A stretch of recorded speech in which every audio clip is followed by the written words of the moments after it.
Waktu itu. Betul. Tapi ketika umur 40 tahun diangkat jadi nabi dan rasul, menyerukan ajaran Islam, menyerukan tauhid yang berbeda dengan sistem yang baku, yang established di tengah-tengah masyarakat Arab jahiliyah, maka kita bisa lihat track record yang kayak gitu, yang sudah sempurna, yang baik, itu lantas ketika sudah menyerukan Islam, dikatakan majnun lah, dikatakan tukang sihir yang memisahkan anak dengan orang tuanya, yang memisahkan saudara dengan saudaranya, yang memisahkan istri dengan suaminya. Ketika menyerukan ajaran Islam, sebuah sistem kehidupan yang berbeda dengan sistem kehidupan Arab jahiliyah. Maka yang dianggap aneh, dan orang-orang yang mengikuti Rasulullah pun dianggap aneh. Dan berpegang teguh dengan ajaran Rasulullah itu berat sekali. Saat itu siksaannya luar biasa. Betul. Dari siksaan yang sifatnya propaganda tadi, ya apa namanya, tukang sihir, majnun dan macam-macam tadi. Kemudian yang kedua, beliau dan para sahabatnya harus dikucilkan selama 2 tahun. Akhirnya beliau dan sahabatnya makan itu seadanya, makan daun, makan kulit nampaknya kulit kering, kulit onta yang mengering gitu. Lantas sampai penyiksaan fisik. Banyak yang disiksa fisiknya. Bilal bin Rabah, Khobab bin Ats, yang dituangi cairan panas di kepalanya. Keluarga Yasir, termasuk ibunya Yasir, ibunya Ammar bin Yasir. Nah, niku luar biasa. Memegang teguh ajaran Rasulullah. Wasaya udu ghariban kama bada. Nanti kembali lagi dianggap asing ketika sistem kehidupan itu kembali tidak diatur dengan aturan Islam, maka orang yang berpegang teguh tidak mengambil riba dalam aktivitas ekonomi, tidak kemudian ikut menghalalkan yang haram, mengharamkan yang halal, ya. Tidak wal kedual istilahnya. Apalagi kemudian mendakwahkan ajaran Islam, maka berat tantangannya, kan? Sebagaimana para sahabat terdahulu. Dan itu seperti memegang bara api, panas sekali di tengah-tengah kondisi kaum muslimin yang kena penyakit wahan, cinta dunia dan takut mati. Kalau mendakwakan Islam, khawatir dunianya hilang, ekonominya seret, dan sebagainya. Maka patu balil ghuraba, beruntunglah orang-orang yang dianggap aneh, yang memegang teguh bara Islam tadi ini. Ya, saya mau tanya Ustaz. Yang ketiga ini kan tata cara mendakwahkan Islam. Jika dikorelasikan dengan keadaan sekarang ini, bukankah di negeri kita ini sekarang sudah mayoritas memeluk agama Islam? Nah, yang dimaksudkan tata cara mendakwahkan Islam ini yang seperti apa gitu Ustaz? Bukankah di negeri kita ini sudah mayoritas Islam? Betul. Ustaz. Ya. Terima kasih. Jadi tata cara mendakwahkan Islam itu ada 2 model nih. Dakwah kepada orang kafir agar memeluk Islam, maka itu namanya dakwah dari asas, karena akidahnya nol, akidahnya kosong dari akidah Islam, diubah dari akidah kufur menjadi akidah Islam. Lantas setelah itu mempelajari syariat kan. Nah, yang kedua ada dakwah kepada kaum muslimin. Dalam rangka apa? Agar kaum muslimin itu taat seutuhnya kepada ajaran Islam, melaksanakan seluruh dimensi ajaran Islam. Karena saat ini dimensi ajaran Islam yang dilakukan oleh kaum muslimin kebanyakan masih dimensi antara manusia dengan Allah. Ibadah makhluk, sholat, zakat, puasa, haji. Sholat pun banyak yang bolong, banyak yang meninggalkan dengan tanpa rasa berdosa. Puasa Ramadan banyak yang meninggalkan tanpa rasa berdosa. Ketika ditanya KTP-nya agamanya apa? Islam. Nah, niki. Lantas yang kedua, dimensi pribadi dirinya sendiri terkait makanan, minuman, berpakaian. Sekarang saudara kita juga dalam berpakaian apakah sudah, terutama yang akhwat, sudah sesuai dengan ajaran Islam ketika keluar rumah di tempat-tempat umum? Ternyata masih banyak yang pakai you can see, tank top. Kamu dapat lihat, kita semua juga dapat lihat. Lihat apa? Lihat pahanya dan macam-macam, kan begitu. Nah, jadi yang ketiga, apalagi dimensi yang ketiga, dimensi muamalah, ekonomi, politik, pemerintahan, pendidikan, peradilan, pertahanan keamanan, apakah sudah disesuaikan dengan ajaran Islam? Nah, niku. Maka dakwah kepada kaum muslimin itu dalam rangka tafsil lil hasil istilahnya. Jadi mboten kemudian kita menganggap dakwah pada kaum muslimin berarti akidahnya nggak ada, bukan. Akidah itu ada, tapi tafsilil hasil liyasdadu imanan ma'a imanihim. Imannya bertambah di atas keimanan yang sudah ada. Jadi iman sudah ada, akidah Islam, tapi ada pengotor-pengotornya. Okay. Ada ya kerak-keraknya, ada debu-debunya yang menutupi sehingga umat Islam ya tidak terikat seluruhnya dengan ajaran Islamnya. Diajak sholat sedikit-sedikit males. Nah, itu berarti akidahnya belum jernih. Ada pengotor-pengotornya. Pengotornya itu apa saja? Macam-macam.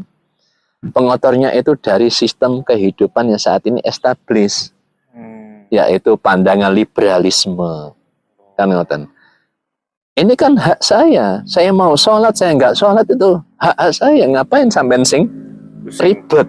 Nah, itu pandangan liberalisme, kebebasan tadi itu yang mengotori akhirnya akidahnya terkotori. Kemudian pandangan hedonisme, pandangan materialisme.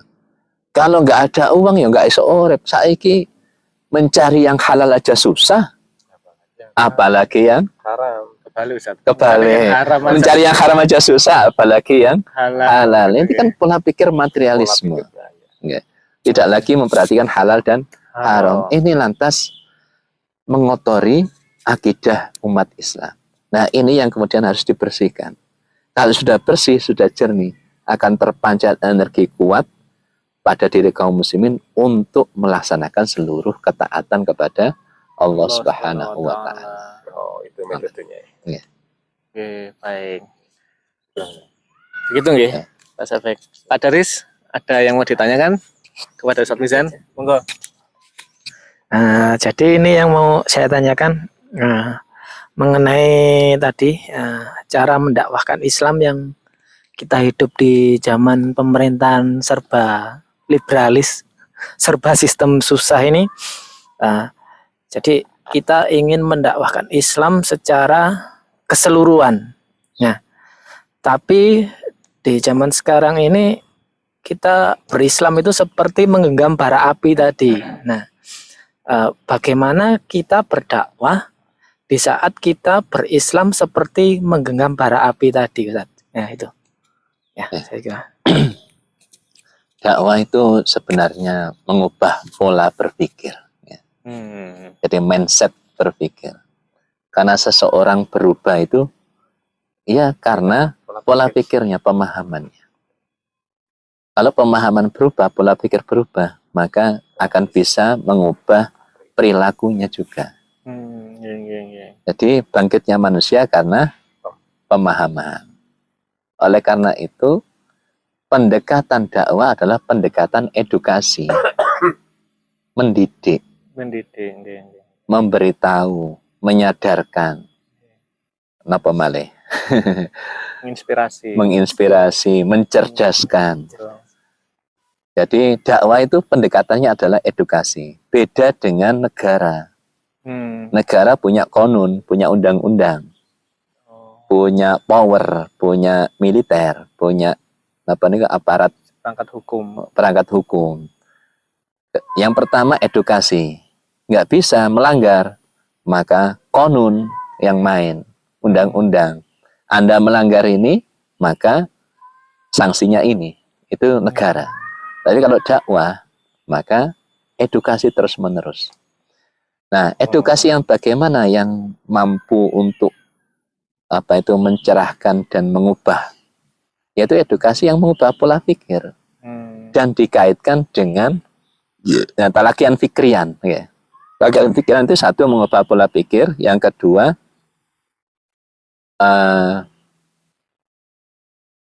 realistis ini sesuai dengan realita keadaan di mana mereka hidup. Jadi ketika misalnya seseorang punya masalah terkait dengan ekonomi, ya, semua serba mahal, daya beli masyarakat turun, maka dakwah biar mengena dan mengubah pola pikir, kita ambil itu dan kita sikapi persoalan itu. Nah, itu akan mengena. Sehingga Islam itu bukan sesuatu yang beda dengan realitas. Sekarang kenapa umat Islam di tengah-tengah mereka itu forum-forum keislaman itu banyak. Seminggu sekali aja ada forum salat Jumat. Seminggu sekali nih. Dan forum salat Jumat itu ada khutbah kan? Ada khutbah, ada penyampaian sakofah Islam. Tapi kondisi umat masih tetap seperti itu. Karena Islam yang disampaikan seolah-olah sesuatu yang lain, sedangkan realitas persoalan masyarakat jamaah sesuatu yang berbeda. Maka nggak nyambung. Ketika kemudian diminta di dalam khutbah itu, kita harus sabar, nerimo ing pandum, qanaah dengan pemberian Allah Subhanahu wa taala, sabar. Ketika pulang dari sholat Jumat,